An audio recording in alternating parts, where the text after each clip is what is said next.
حتی پروژه هایی با بودجه های سرسام‌آور هم ممکنه شکست بخورن. این ویدیو 5 تا از گرونترین شکست های تاریخ رو بهت معرفی میکنه. اگه میخوای بدونی کدوم این شکست ها ضربه هنگفتی به اقتصاد کشورشون زدن، این ویدیو رو تا آخر ببین.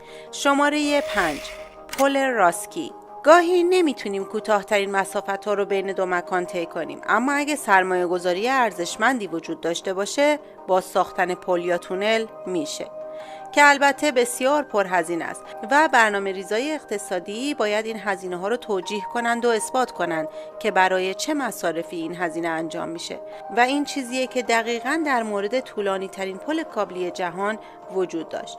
کنفرانس همکاری اقتصادی آسیا و اقیانوسیه در سال 2012 قرار بود در پردیس دانشگاه فدرال خاورمیانه در جزیره راسکی در ولادیوستوک روسیه برگزار بشه. تخمین هزینه این مراسم 1,100,000,000 دلار بود و چون این مراسم در جزیره راسکی برگزار می شد، به یک پل عظیم 4 خطه احتیاج داشت. نتیجه حاصل یک گذرگاه بود که میتونست 50,000 خودرو رو در روز جابجا کنه.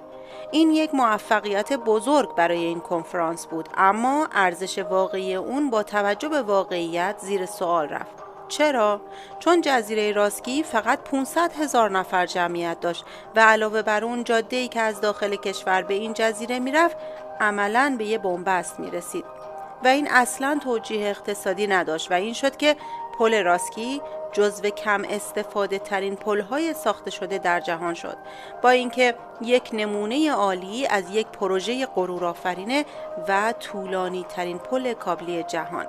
شماره 4، مرمت تابلوی نقاشی دئکو هوموفرسکو.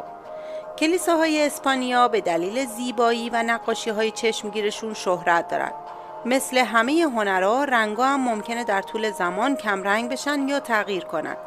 در برخی مواقع ممکنه نیاز به مرمت هم داشته باشن. تابلوی دئکو هوموفرسکو در سال 1930 توسط الیاس گارسیا مارتینز که در اون زمان استاد دانشگاه هنر زاراگوزا بود کشیده شد. در این تابلو عیسی مسیح رو با تاجی از خار به تصویر میکشه. این نقاشی یه اثر معمولی از هنر کاتولیک بود که از بسیاری از جهات قابل توجه نبود، هرچند که در سال 2012 بعد از خراب شدن به شهرت جهانی رسید. وقتی تابلو خراب شد، خانواده مارتینز هنوز در همون شهر ساکن بودند و برای ترمیم تابلو دنبال جمع‌آوری کمک بودند تا بتونن اونو مرمتش کنن. اما زمانی که پول این کار به اندازه کافی جمع شد، متوجه شدن که شخص دیگه این تابلو رو سعی کرده تعمیر کنه. یکی از شهروندان، یه خانم 81 ساله بود که وقتی میبینه تابلو پوسته پوسته و زشت شده، تصمیم میگیره با مقداری رنگ تابلو رو به شکوه سابق خودش برگردونه. خطوط اصلی رو میکشه و بعد به تعطیلات میره تا بعد از برگشت بیشتر روی جزئیاتش کار کنه. اما وقتی برمیگرده میبینه هنرش جهانی شده. هزینه تعمیر خسارت این خانم صدها هزار یورو بود. اما بعد از اینکه این تابلو با همین استایل به شهرت رسید، تعمیرش منتفی شد. این تابلو به همون شکل به نمایش گذاشته شد و در ماه‌های بعد حدود 13,000 نفر به این کلیسا سفر کردند تا این شاهکار هنری رو ببینند. کمک‌های مالی مردم به این کلیسا به خیریه‌های محلی اون منطقه اختصاص پیدا کرد. شماره 3، رزرو بلیت آلیتالیا. همون بلیت هایی که امروزه هممون آنلاین میخریم و شرکت ها باید به شدت مراقب باشن که چه تبلیغاتی میکنن، چون اگه اشتباهی پیش بیاد ضرراش جبران ناپذیره. بعد اتفاقی که برای شرکت آلیتالیا افتاد، شرکت های هواپیمایی سفارشات خودشون رو قبل از ارسال محصولات در روزهای اولیه خرید آنلاین میتونن لغو کنن. حالا حادثه چی بود که باعث شد این شرکت هواپیمایی با اینکه نماد ملی ایتالیا بود ورشکست بشه؟ در سال 2006 این شرکت یه سیستم آنلاین رزرو ابتدایی داشت که در یکی از مواردش مشتریان نمیتونستن باور کنن که چی میبینن.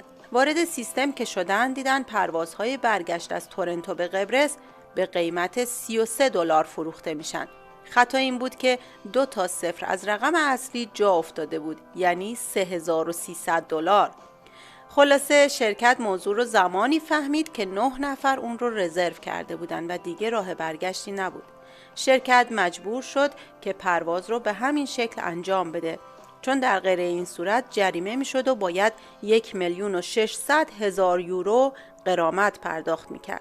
این خسارت باعث زیان هنگفت شرکت شد که 3 سال بعد اون رو به ورشکستگی کشوند. اگه تا اینجا از دیدن این ویدیو لذت بردی لایک کن و اگه از روند این کانال راضی هستی سابسکرایب رو فراموش نکن.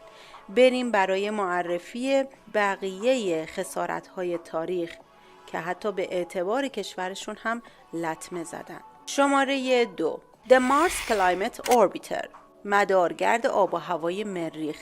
در چند دهه گذشته تعداد زیادی کاوشگر به سیاره سرخ فرستاده شدند که اگه همه چیز درست پیش میرفت دستیابی به این هدف یک دستاورد شگفت‌انگیز بود. اما یکی از این تلاش‌ها یه حادثه ناگوار براش اتفاق افتاد و باعث شد این پروژه شکست بخوره. حالا چطور؟ مدارگرد آب و هوای مریخ کاوشگری بود که در دسامبر 1998 برای قرار دادن در مدار مریخ و بررسی آب و هوای سیاره و تغییرات سطحی مریخ به فضا پرتاب شد. همه چیز برنامه‌ریزی شده بود، اما تقریباً 1 سال بعد موقعی که مانورهای درج مداری در سپتامبر 1999 آغاز شد، به یک دفعه همه چیز ساکت شد. کاوشگر 49 ثانیه زودتر از حد انتظار به پشت مریخ رفت و هرگز دوباره به مدار باز نگشت. حالا یا با برخورد به جو مریخ منفجر شد و یا به فضا پرتاب شد. اینو هنوز کسی نمیدونه، اما در تحقیقات دانشمندان ناسا متوجه شدند که چه اشتباهی رخ داده. در ساختن کاوشگر 2 گروه کار میکردند، ناسا و یک تیم از لاکهید مارتین. لاکهید مارتین شرکت صنایع هوافضایی، تجهیزات نظامی و امنیت اطلاعات آمریکاست. چیزی که تا اون زمان کسی نفهمیده بود این بود که تیم لاکهید محاسباتشون رو بر حسب پوند و فیت انجام داده بودن، در حالی که ناسا به کیلوگرم و متر. تفاوتش رو توی کپشن مطالعه کن. خلاصه همین تفاوت اندازه‌گیری‌های تکانه تولید شده موقع شلیک پیشرانه‌ها با ضریب 4.4 اشتباه انجام شد. به این ترتیب پروژه 327 میلیون دلاری موفق نشد و شکست خورد. بریم برای معرفی اولین شکست تاریخ که از شنیدنش قطعاً شوکه میشی. شماره 1 ماهواره مارینر 1. در دهه‌های 1950-60 رقابت فضایی بین آمریکا و شوروی بسیار زیاد بود. اینکه کدوم کشور اولین ارسال کننده ماهواره به فضا باشه یا اولین کاوشگر برای رسیدن به ماه. شوروی هر دوی اینها رو به دست آورد و توجه همه رو به خودش جلب کرد.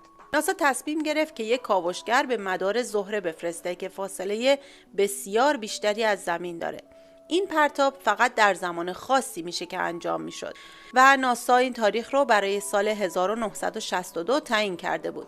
علیرغم اینکه شوروی در پرتاب خودش موفق بود، اما تلاش بعدی این کشور در پرتاب کاوشگر که در سال قبل از این تاریخ انجام داده بود بلافاصله پس از رسیدن به سیاره شکست خورده بود. این بود که این فرصت برای ناسا فراهم شد تا اطلاعات بیشتری از این کاوشگر جمع آوری کنه.